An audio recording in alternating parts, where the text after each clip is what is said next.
3 മൊബൈലും ഒരു ചാർജറും എങ്ങനെയുണ്ട്? അപ്പോൾ നിങ്ങൾ ചോദിക്കും അതെന്താ അങ്ങനെയെന്ന്. 3 മൊബൈലിലും 3 ചാർജറൊക്കെ ഉണ്ടായിരുന്നതാണ്. പക്ഷേ അതിൽ 2 ചാർജറും കുട്ടികൾ കളിച്ച് മൊത്തത്തിൽ കേടുവരുത്തി ഒന്നിനും കൊള്ളാത്തതാക്കിയിട്ട് മാറ്റിയിട്ടുണ്ട്. ഇപ്പോൾ ആകെ കൂടി ഉള്ളത് ഈ ഒരൊറ്റ ചാർജറാണ്. ഇത് വെച്ച് വേണം ഈ 3 മൊബൈലിലും ചാർജ് ചെയ്യാനായിട്ട്. ഇങ്ങനെ ഒരു സാഹചര്യം നിങ്ങൾക്ക് വന്നിട്ടുണ്ടോ? ഞാനൊരു അത്യാവശ്യ കാര്യത്തിന് വേണ്ടിയിട്ട് വീട്ടിൽ നിന്ന് പുറത്തിറങ്ങി, പിന്നെ തിരിച്ചു വരുമ്പോൾ എൻ്റെ മൊബൈലിൽ ചാർജ് തീരെയില്ല. അതായത് മൊബൈലിൻ്റെ ബാറ്ററി ചാർജ് വളരെ കമ്മിയായ ഒരു സാഹചര്യത്തിൽ ഞാൻ ചാർജർ ഒന്ന് ചെക്ക് ചെയ്തപ്പോൾ ചാർജർ ഫ്രീ ആയി കിടക്കുകയാണ്.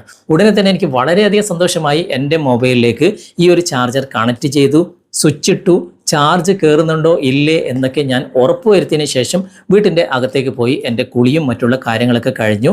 കുറച്ച് സമയത്തിന് ശേഷം ഞാൻ തിരിച്ചു വന്ന് നോക്കിയപ്പോൾ ഞാനാകെ ഞെട്ടിപ്പോയി.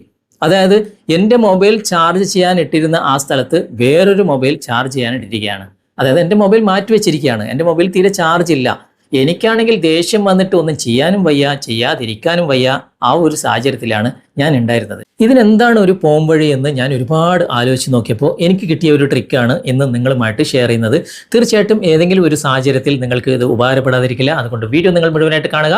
ഇതുപോലുള്ള ടെക്നോളജി പരമായിട്ടുള്ള വീഡിയോകൾ ദിവസവും നിങ്ങൾക്ക് ലഭിക്കാൻ ഞങ്ങളുടെ ചാനൽ ഫോളോ ചെയ്യാൻ മറക്കരുത്. നമുക്ക് പെട്ടെന്ന് തന്നെ വീഡിയോയിലേക്ക് പോകാം. ഇതിനായിട്ട് ഒരു ചെറിയൊരു ആപ്ലിക്കേഷൻ ഇൻസ്റ്റാൾ ചെയ്ത് ഉപയോഗിക്കേണ്ടതായിട്ടുണ്ട്. നിങ്ങൾ ഫേസ്ബുക്കിലാണ് ഈ വീഡിയോ കാണുന്നതെങ്കിൽ ഡിസ്ക്രിപ്ഷനിൽ തന്നെ ഇതിൻ്റെ ഒരു ലിങ്ക് കൊടുത്തിട്ടുണ്ട്. അതിലൂടെ ഞങ്ങളുടെ സൈറ്റിലേക്ക് എത്തിച്ചേരാൻ സാധിക്കും. കുറച്ച് താഴേക്ക് വന്നു കഴിഞ്ഞാൽ ഡൗൺലോഡ് ആപ്പ് എന്ന് ഇംഗ്ലീഷിൽ എഴുതിയിട്ടുണ്ടാകും. അവിടെ ക്ലിക്ക് ചെയ്ത് കഴിഞ്ഞാൽ ഈ ആപ്ലിക്കേഷൻ കാണാം. ആപ്ലിക്കേഷൻ നിങ്ങൾക്ക് ഡൗൺലോഡ് ചെയ്തെടുക്കാനും സാധിക്കും. നിങ്ങൾ യൂട്യൂബിലാണ് ഈ വീഡിയോ കാണുന്നതെങ്കിൽ ഡിസ്ക്രിപ്ഷനിൽ തന്നെ ഇതിൻ്റെ ഡയറക്റ്റ് ലിങ്ക് കൊടുത്തിട്ടുണ്ട്. അതിലൂടെ ഞങ്ങളുടെ സൈറ്റിൽ എത്തിച്ചേരാൻ സാധിക്കും. കുറച്ച് താഴേക്ക് വന്നു കഴിഞ്ഞാൽ ഡൗൺലോഡ് ആപ്പ് എന്ന് ഇംഗ്ലീഷിൽ എഴുതിയിട്ടുണ്ടാകും. അവിടെ ക്ലിക്ക് ചെയ്ത് കഴിഞ്ഞാൽ ഈ ആപ്ലിക്കേഷൻ നിങ്ങൾക്ക് ഡൗൺലോഡ് ചെയ്തെടുക്കാൻ സാധിക്കും. ആപ്ലിക്കേഷൻ ഡൗൺലോഡ് ചെയ്ത് ഇൻസ്റ്റാൾ ചെയ്ത് ഉപയോഗിക്കുമ്പോൾ ഇതുപോലെയായിരിക്കും കാണിക്കുക. നിങ്ങളുടെ ചാർജർ ഇവിടെ കണക്ട് ചെയ്ത് കൊടുക്കുക. ഞാനിപ്പോൾ ചാർജർ ഇവിടെ കണക്ട് ചെയ്യാണ്. കണക്ട് ചെയ്യുമ്പോൾ ഇവിടെ ഈ ഒരു രൂപത്തിൽ നിങ്ങൾക്ക് കാണാൻ സാധിക്കും. താഴെ സ്റ്റേ പുട്ട് എന്ന ഈ ഒരു ഭാഗം ഓപ്പൺ ആയിട്ട് വരും. അവിടെ നിങ്ങൾ ക്ലിക്ക് ചെയ്യുക. ഇപ്പോൾ ചാർജ് ആകുന്നുണ്ട്.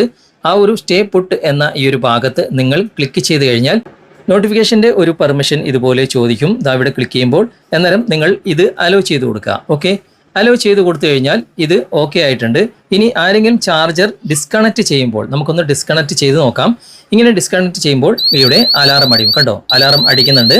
ഇത് സ്റ്റോപ്പ് ചെയ്യണമെങ്കിൽ ഇനി നമ്മൾ വീണ്ടും ചാർജർ കണക്ട് ചെയ്യണം. അപ്പോൾ ഇത് ഓട്ടോമാറ്റിക്കായിട്ട് സ്റ്റോപ്പ് ആകും, ചാർജ് നടന്നുകൊണ്ടിരിക്കും. ഇനി നമുക്കിത് സ്റ്റോപ്പ് ചെയ്യാൻ മറ്റൊരു മാർഗം കൂടിയുണ്ട്. ഞാനിപ്പോൾ ഇത് ഡിസ്കണക്ട് ചെയ്ത് ഇപ്പോൾ അലാറം അടിഞ്ഞുകൊണ്ടിരിക്കുകയാണ്.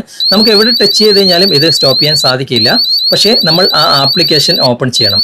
ആപ്ലിക്കേഷൻ ഓപ്പൺ ചെയ്തിട്ട് ഇവിടെ താഴെ ഡിസാം എന്ന ഭാഗത്ത് നിങ്ങൾ ക്ലിക്ക് ചെയ്ത് കഴിഞ്ഞാൽ നിങ്ങളുടെ യൂസർ പിൻ നമ്പർ അല്ലെങ്കിൽ നിങ്ങളുടെ ഫിംഗർ പ്രിന്റ് അത് ഏതെങ്കിലും കൊടുത്താൽ ഈ ഒരു അലാറം നിങ്ങൾക്ക് സ്റ്റോപ്പ് ചെയ്യാൻ സാധിക്കും. ഈ 2 മെത്തേഡിലൂടെ മാത്രമാണ് നമുക്ക് ഈ അലാറം സ്റ്റോപ്പ് ചെയ്യാൻ സാധിക്കുക. നിങ്ങൾ ഉപയോഗിച്ച് നോക്കുക. എന്നിട്ട് തീർച്ചയായിട്ടും ഇതിൻ്റെ അഭിപ്രായം കമൻറ്റിൽ അറിയിക്കാൻ മറക്കരുത്. ഓക്കെ, ഇതുകൊണ്ട് ഒരുപാട് ഗുണങ്ങളുണ്ട് എന്നൊന്നും ഞാൻ പറയുന്നില്ല. പക്ഷേ ചില ഗുണങ്ങൾ എന്തായാലും ഉണ്ട്. അതായത് നമ്മളിപ്പോൾ ചാർജിന് കണക്ട് ചെയ്ത് കഴിഞ്ഞാൽ ആരെങ്കിലും ഊരിയെടുക്കാൻ ശ്രമിക്കുമ്പോൾ ഒരു സൈറൻ അടിച്ചിട്ട് നമ്മളെ അറിയിച്ചു തരികയും ചെയ്യും. അതുമാത്രമല്ല ഊരിയ ആൾ കുടുങ്ങുകയും ചെയ്യും. ഇത് വീണ്ടും അതിലേക്ക് കണക്ട് ചെയ്യാതെ ഈ ഒരു സൈറൻ സ്റ്റോപ്പ് ആകുകയില്ല. അല്ലെങ്കിൽ ഈ ഒരു മൊബൈലിലെ പാസ്വേഡ് അറിഞ്ഞിരിക്കണം. ഈ രണ്ടാലൊന്നും അറിയാതെ ഒരിക്കലും ഈ സൈറൻ അടിക്കുന്നത് സ്റ്റോപ്പ് ചെയ്യാനേ സാധിക്കുകയില്ല. അപ്പോൾ എന്തായാലും ഏതെങ്കിലും ഒരു സാഹചര്യത്തിൽ തീർച്ചയായിട്ടും ഈ വീഡിയോ നിങ്ങൾക്ക് പ്രയോജനപ്പെടും. ഈ വീഡിയോ നിങ്ങൾക്ക് ഉപകാരപ്രദമായിട്ടുണ്ടെങ്കിൽ നിങ്ങളുടെ കൂട്ടുകാരിലേക്ക് വീഡിയോ ഷെയർ ചെയ്തെത്തിക്കുക. അതുപോലെ തന്നെ വീഡിയോ കുറിച്ചുള്ള അഭിപ്രായങ്ങളും നിർദ്ദേശങ്ങളും നിങ്ങൾ കമൻറ്റായി രേഖപ്പെടുത്തുക. വീഡിയോ ഇഷ്ടമായിട്ടുണ്ടെങ്കിൽ ലൈക്ക് ചെയ്യാനും കമൻറ്റ് ചെയ്യാനും ഷെയർ ചെയ്യാനും മറക്കരുത്. ചാനൽ നിങ്ങൾ ഇതുവരെ ഫോളോ ചെയ്തിട്ടില്ലെങ്കിൽ ചാനൽ ഫോളോ ചെയ്യുക, സബ്സ്ക്രൈബ് ചെയ്യുക, ലൈക്ക് ചെയ്യുക, സപ്പോർട്ട് ചെയ്യുക. അടുത്ത നല്ലൊരു വിഷയമായി അടുത്ത അവസരത്തിൽ നമുക്ക് വീണ്ടും കണ്ടുമുട്ടാം. Thanks for watching. ബൈ.